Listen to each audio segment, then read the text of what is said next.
Hello and welcome to PT Tube. This is Dr. Muzakir Ahmad Khan. In today's session, I won't be discussing any of the tasks that are related to PT examination. Instead, I would be focusing on few fundamentals of English language.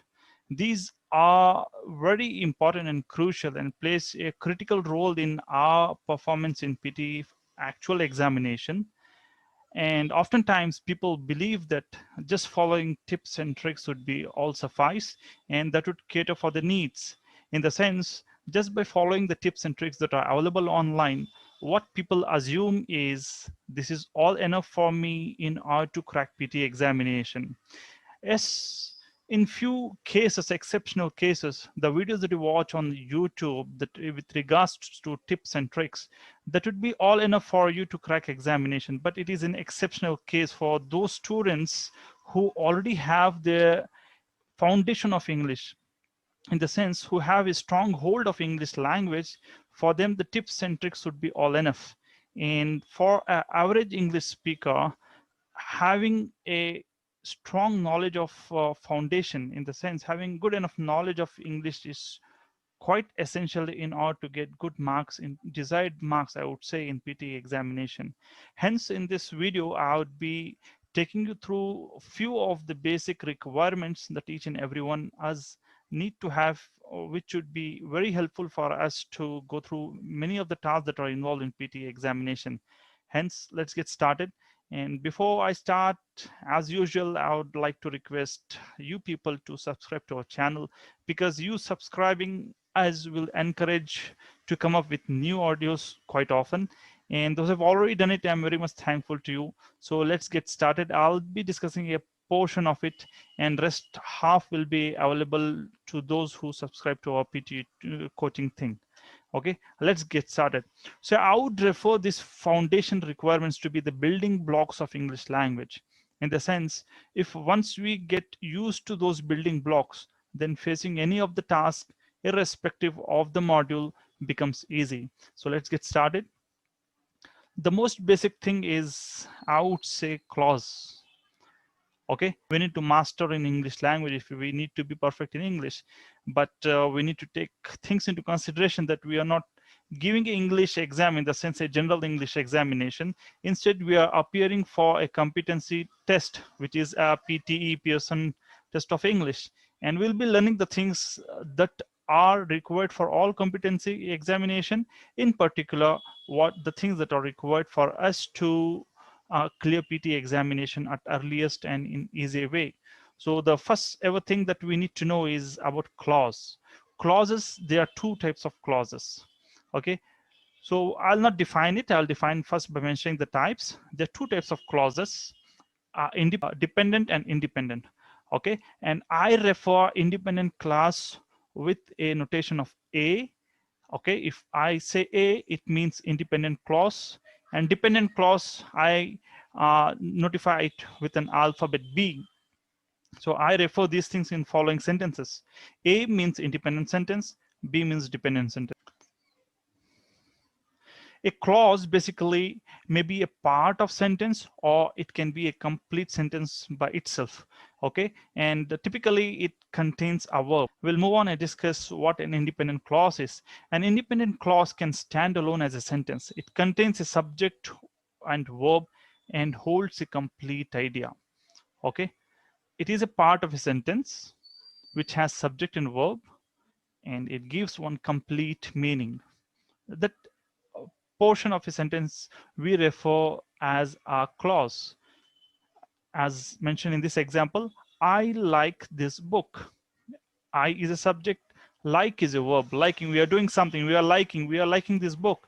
Okay, I like this book gives us one particular concept with thought, a idea, and hence we call this to be a clause. This is independent. It doesn't refer back to any of the sentences. Okay, it give in itself, it is complete. He plays cricket. Okay, fine, done. The whole definition, the whole meaning is available in this particular three words. He plays cricket. Okay, now moving on to dependent clause. A dependent clause is not complete sentence. It doesn't give us a complete information.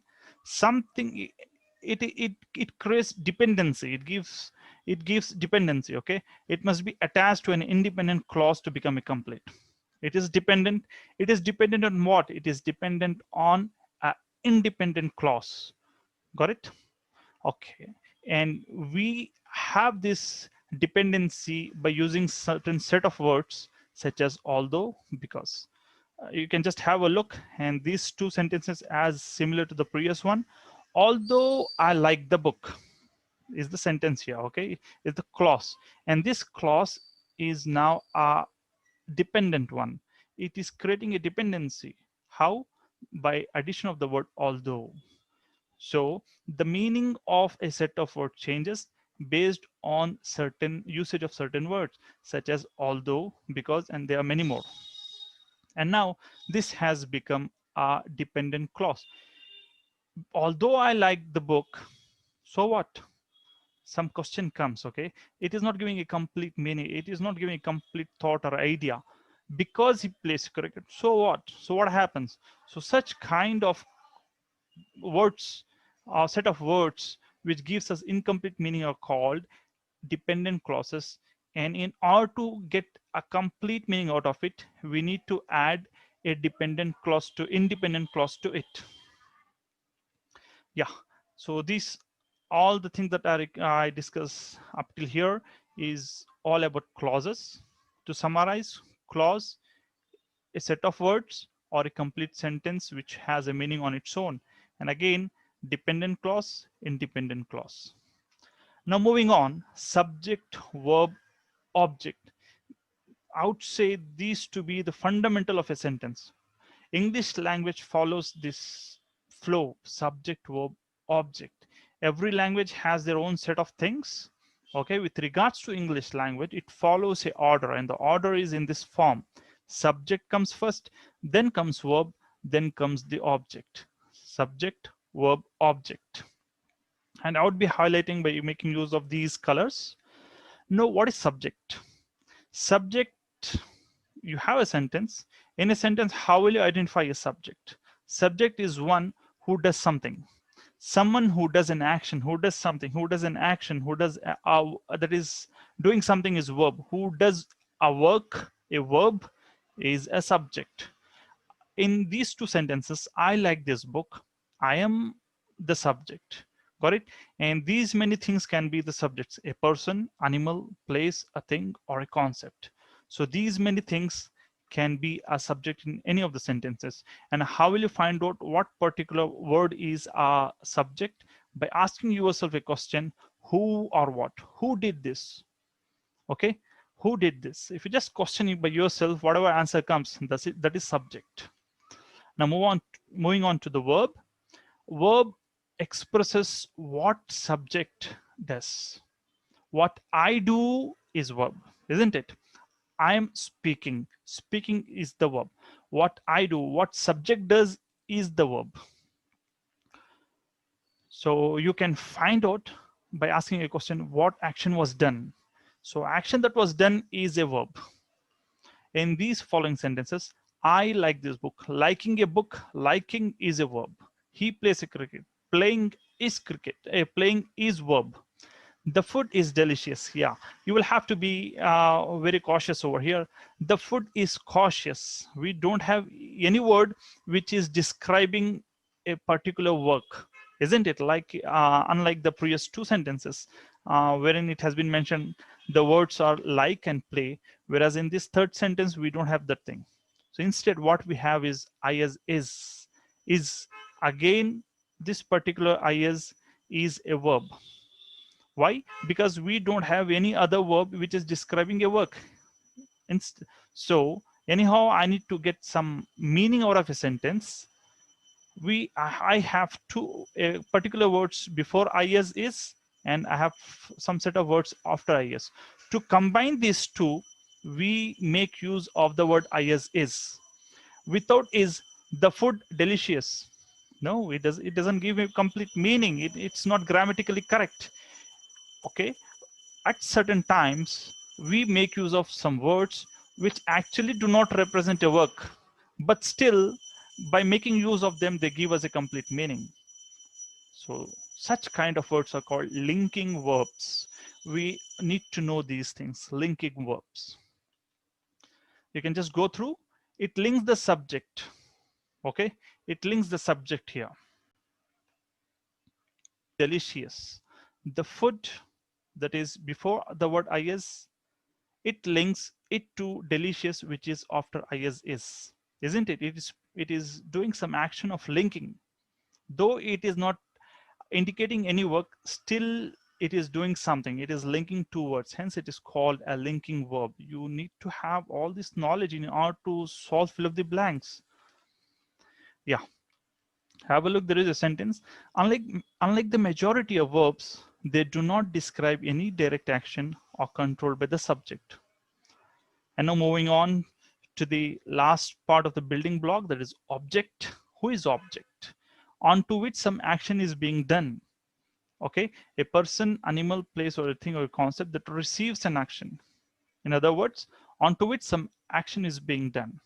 I like this book. I am liking this book. Okay, liking is the action, and this action is being done on a book. He plays a cricket. Plays is a verb, some action, and action is being done on certain thing, that is cricket. So how do you find out what an object is? Again, by asking this question, to whom or for whom. Okay, if you question these things by yourself, you get to know that this particular thing is subject, and this is verb, and this is object. And we have prepositional phrases. It's again very essential for us to know as what these things are. These are the things such as in, at, for, behind, until, after. There can be many more, and they modify the meaning of a word. Okay, just have a look. We can find out what particular word is prepositional phrase by asking where, when, in what way. I like to read this book. I like to read this book. When? During the free time. He plays cricket. When? In the evening time. Okay, they actually modifies the meaning of the word. If you take, suppose, if some question has to be asked you, someone asks you, where are you? What will you say? You are in airport or at airport. Okay, where are you?